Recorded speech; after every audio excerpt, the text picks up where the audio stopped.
Welcome, Thank Davor. you. How you It's doing? nice to be here. Yeah? Yeah, definitely. Thank you for the invite. No worries, mate. No worries.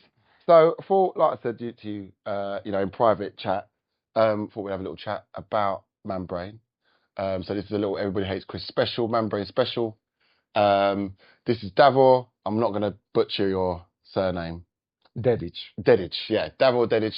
He is the CEO and creator of Membrain Fest. So is it fair to say you're the creator, or Yes, I yes, mean, I know there's absolutely. like a few other people involved at the No, no, beginning, no, but no. That was but completely my idea, so what was my the idea? vision. So what was that idea? What was that vision? The idea was to create something that would bring back the ideology from the 90s, from the rave, Yeah. where the identity which was created originally, Yeah. to bring it back to the new generations, which didn't have a chance to experience anything like that, Mhm. while they're facing the continuity of the scene, living in the vibe, hearing from the old heads and everything, Yeah, and yeah. then thinking like, oh my God, how was that like? Yeah. To create something which resembles, because you can't recreate things, but to resemblance of that in the true essence of what it was. Mhm. And then give it to the young generation as an experience. Yeah, And yeah. also to create a platform from where the new generations and new talents, we do not usually have the opportunity nowadays, especially if you don't have particular numbers and whatnot, and they are very talented, and they create something unique, but they don't fit a particular angle, they don't get the chances. I just wanted to create like a springboard for them, Mhm. and through the whole festival situation, want to give them a little bit more extra boost and opportunity for the experience. You that way. do, yeah, because I have to say there's been a number of DJs that I've met over the years who have been playing at Membrain Festival, and they've always told me how amazing it is. And finally, last year I got my opportunity to come and play, which was wonderful. it was a great moment. It was a wonderful time for me, and I'm really glad that I got to play, mate. So thank you for having me. Thank First you of for all, coming and sharing the vibe. yeah, man, it was Because good. you got like an eclectic knowledge of this whole process that we're talking about. Yeah. And you fit in exactly in that kind of way to offer the whole story Yeah. and experiences that we're talking about. So, confronting yourself in the situation with this young generation, Yeah. there's so much that you can offer, and you did, and Yeah. it was splendid. It was. It was a lot of fun. So tell me a bit more about yourself. Like where did it start? Like, because obviously I know that you had a bit of a previous career in sort of bands and sort of the Yeah. rock music scene and that sort of thing. Well, So honestly, it all started in the family. My dad was a big collector of the vinyl. mhm. So I grew up with a lot of music and a lots of different styles of music. Yeah.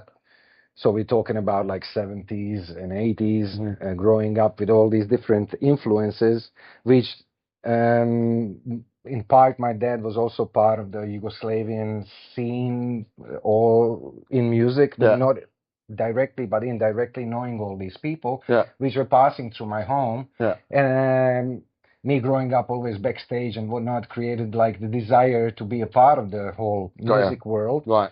which led me to start playing the guitar and being in bands and whatnot. And then, eventually all that led to, as the music was transforming itself, to the electronic experiments, which I was part of back in the 90s, like when the pioneering of the interactivity was and whatnot, programming stuff. Yeah. And It's like a trip hop period as well. trip hop period as well, Yeah. definitely. As much as everything that was going on from like beginning of the 90s to the beginning of 2000s, Yeah.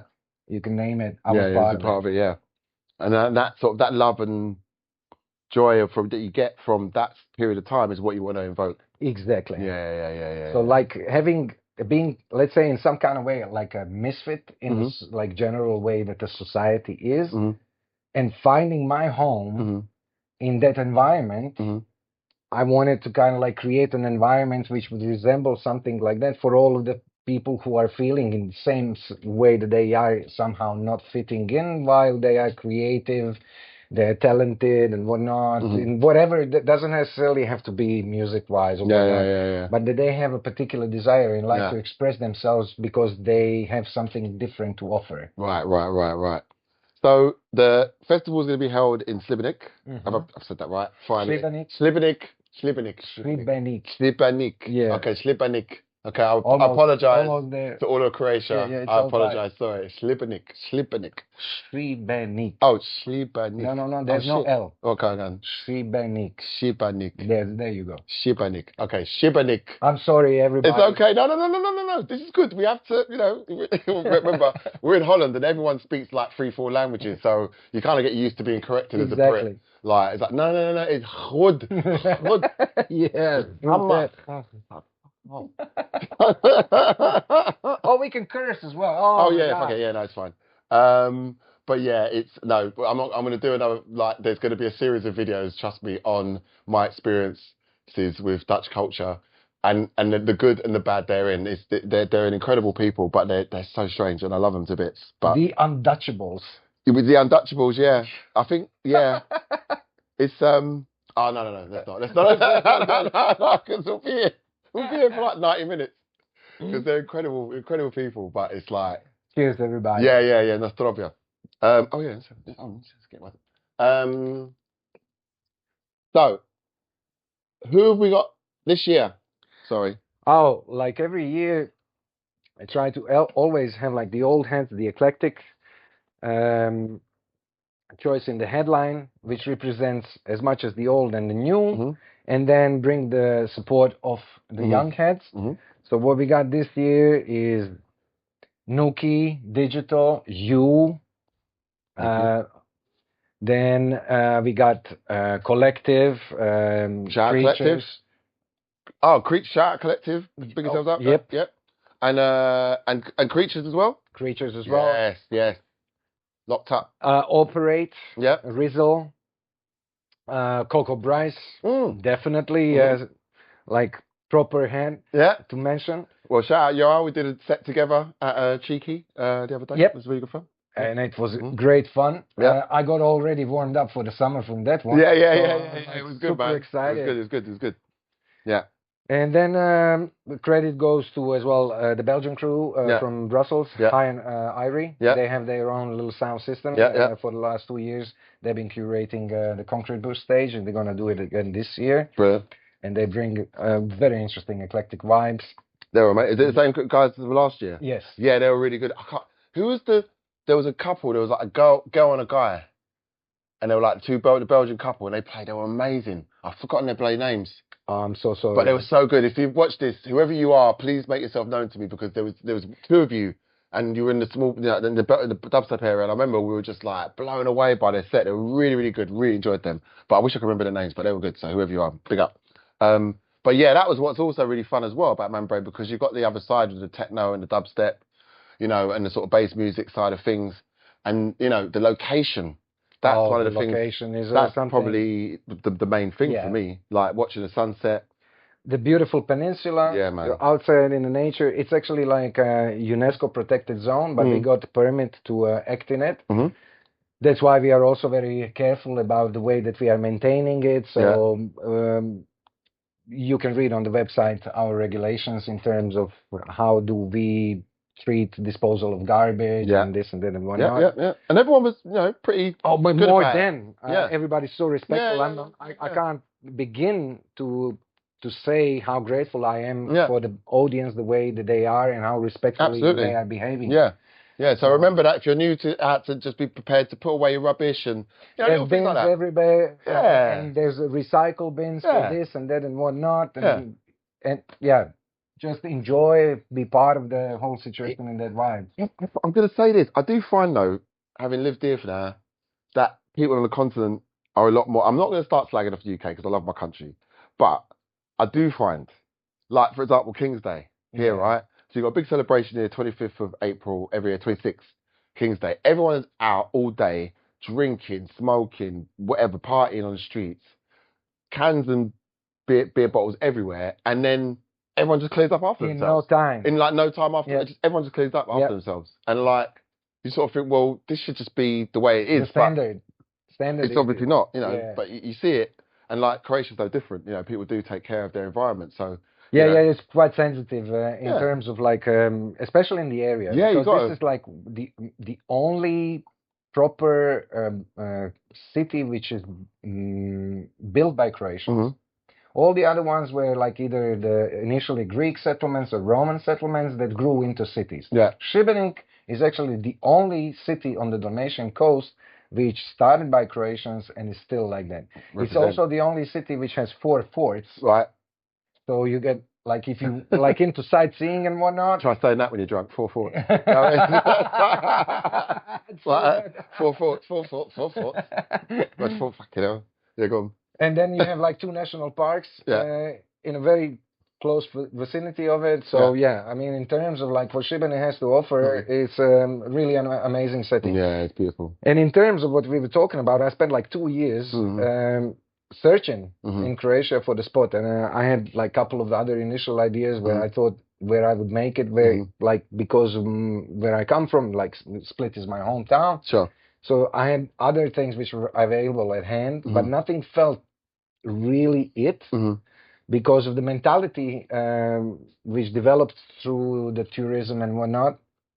And Shibanik still has that unspoiled thing where people totally respect differently other people. Yeah. And your goods. Yeah. I mean, like you can literally leave your car unopened on a promenade and like it's go very, and have very a safe, coffee or beer somewhere and whatnot and come back in it. Yeah. In my hometown, you maybe have like 10, 15 minutes. Yeah. And it's gone. Yeah, sounds like Lucia. I mean, I love my hometown, but this is the fact of life. Yeah, it's different there. Lucia would be the same. Yeah. So this was like Lucia. One of the reasons why I was like really looking, knowing how I grew up and what was the like initial and original mentality. And when I came back like to Shibanik and I noticed that it's still the same, I was like, okay, this is the spot. Everybody thought I was crazy when I started it. Shibanik turned out to be like the hot spot in the summer for events now. Like it's the main zone. Nobody does as many events on the Dalmatian coast. That section. Yeah. So because traditionally, like, you know, Outlook and Dimensions, they're the festival, you know, obviously Hospitality at the Beach and all that, they're the festivals that people would sort of know and recognise Croatia. And I'm sure there's more that I've forgotten. I know that Hideout, Elgro, they do stuff there as well. Yeah. Also Defected, Modem. Yeah. But like, they're all mostly house techno orientated. Psytrance, you know house and techno, indeed. You know what I mean? You're absolutely right. I mean, only Outlook was really like the one that brought the whole mentality and the culture, and they were doing it in Pula for 10, 12 years, something like that. Yeah, shout out to TC1, shout out to the programming. Never booked me, but it's fine. They did for the Croatia so much in the scene. Big respect for that. Yeah, no, it was a good thing. Because I remember being with like, sorry, I was only joking, but I think it was something I was always kind of envious of. I see all these people going out to play at Outlook, and I was but I've got to do even better. So I'm happy now that I've got to play at Membrain. Thank you so much. Do you know what I mean? And it's been a really, really good time, man. It's been really good. And like, so this is the 10th anniversary then? Yes. Yeah. 10 years. I mean, when I started, it was like a dream in my head, like, oh, if I can make 10 years. I can't even believe that I'm now at the 10th year, to be honest. I mean, it's pretty crazy. I mean, would you have imagined, so what was the lineup? How big was it? Was it in the same spot at the first one? No. Right. Originally, we were on the other side of the channel, because when you're in Shibanik, when you look from the promenade, you will see that there's a channel. Yeah. And on the where we are now, we are on the point. Yeah. On the other side of it, just in front of the fort, which is on the sea, Venetian Fort, St. Nicholas. One bay before it, we were in a spot which is beautiful because it had like 3 old army hangars. Right. And it was like 25 meters from the hangars to the beach, to the sea, actually. Right. And I had like 3 homemade sound systems in each one of these.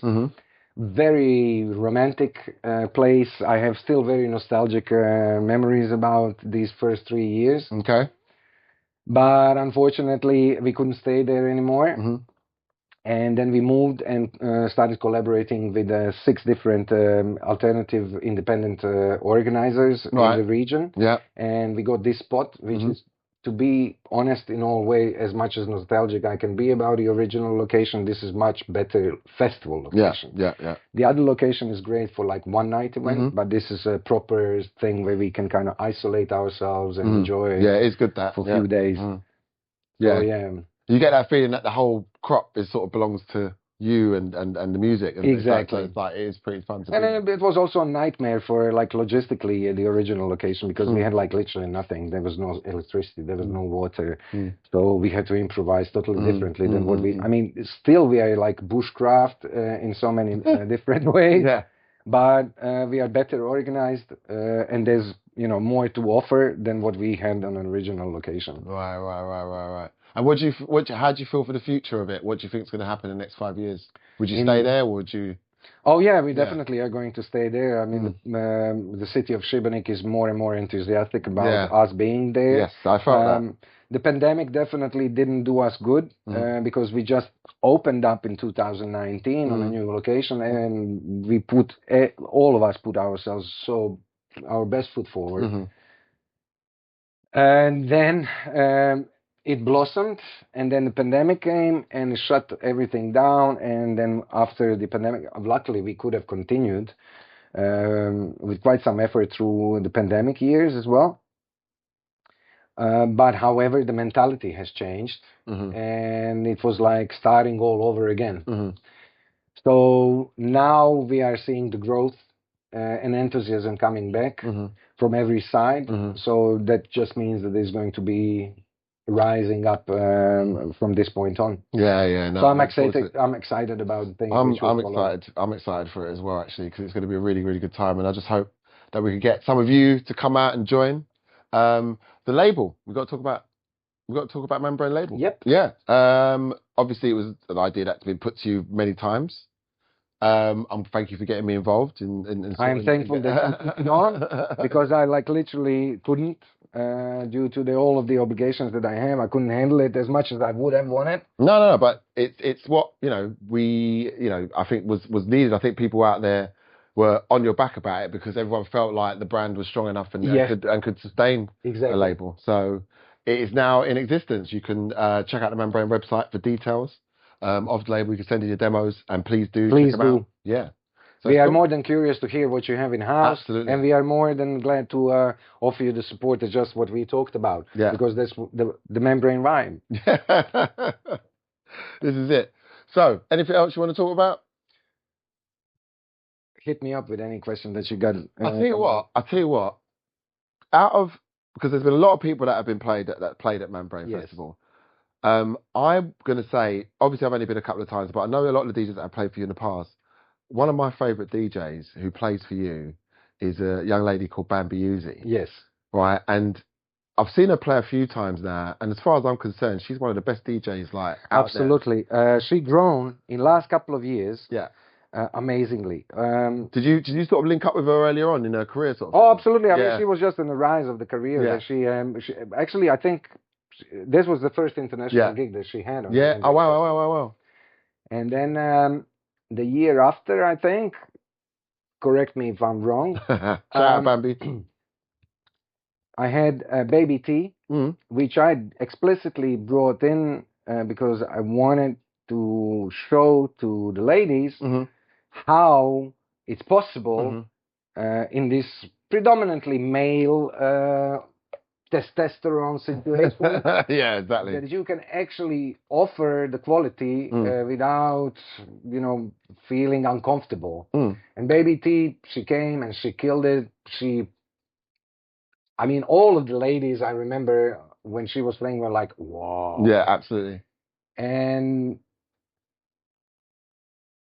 without in any kind of way saying that anything against whatnot, but Baby T kind of in my eyes left a certain type of impact on Bambi.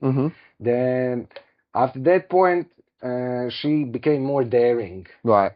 And like the last few years her sets are on fire. Like there's no guy that can compete, in my eyes, easily what she's got to offer. Like they really need to bite it. Yeah, it's like it's difficult because you want to sort of just talk about the ladies as DJs in their own right and not as ladies, isn't it? But exactly, because there's such disparity, you have to sort of highlight when someone is making making an impact. Unfortunately, it's that kind of way. I mean, it's like never was from that angle.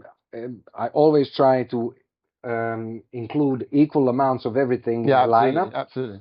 And for me, it's not like, okay, we need to have a certain number of ladies on the lineup, so I'm just going to book any lady because I know. Either you are like good in what you do or you don't, and that's basically the rule. And I don't care like where you come from, what you are, this or that, whatnot. That's not about it, because you need to have a certain quality. The quality is not in the sense of like the quality. Do you have the passion for it? Yeah, absolutely. Yeah. If there's a passion, it's going to always translate onto the audience. It's going to translate on the promoter and whatnot. Hear me out what I'm saying right now. like literally, if you have that fire inside of you, that fire is always going to be felt. So please put that fire in whenever you are submitting your demo or your promo mix or whatnot. Is going to be felt. That's going to open up your doors. Nothing else is going to open up your door. Literally, not the numbers. Okay, numbers in some situations are going to help you and whatnot, but that's not going to be the key thing which is going to open up the doors. Sometimes you can have like maybe 10, 20 followers on SoundCloud and you're killing it, and somebody's going to hear it like me and will say, fuck it, this is the shit, I want it, and that's it. Yeah, here. I mean, there's no denying that if you show passion and enthusiasm for what you're doing, it makes everything easier to work with you, to grow, in terms of promoting yourself and all that sort of stuff. Unfortunately, it's a necessary evil nowadays, really. But yeah, well, I understand that part. But as I said, I mean, there are people which are offering situations. I'm not the only one. Which can help you out. Oh, well, of and course, whatnot, you don't necessarily have to have these numbers. What you do have to have is this passion, fire, commitment to do it because you want to live it. And another thing, do not ever forget where you come from, so that doesn't get into your head. Be always grateful. Artist, promoter, some symbiosis situation. We depend on each other, so we can't exist without each other. Always be respectful to this situation. And another very important thing is be respectful to your audience. Wow. Uncle Davor. It's covered with the knowledge. Well, mate, I tell you what, I'm really excited for this year's event. I am as well. I can't wait. I think it's going to be. As always, I will try and bring an amazing set for you, as I'm sure all the DJs will. At this point, I would urge anyone watching this to go and get your tickets, book your flights, book your accommodation early, because they www.membrain, brain like a brain, we'll put insane in the membrain.com. And we'll put all the details obviously in the info of the chat. But yeah, for now, bruv, I think we've got all that has to be said, and it's been an amazing little chat. So thank you very much, bro. Thank you so much as well for inviting me. Thank you very much. It's been a pleasure. Nice one, man. And we'll catch you on the next one. We've got a very, very special guest on the next one.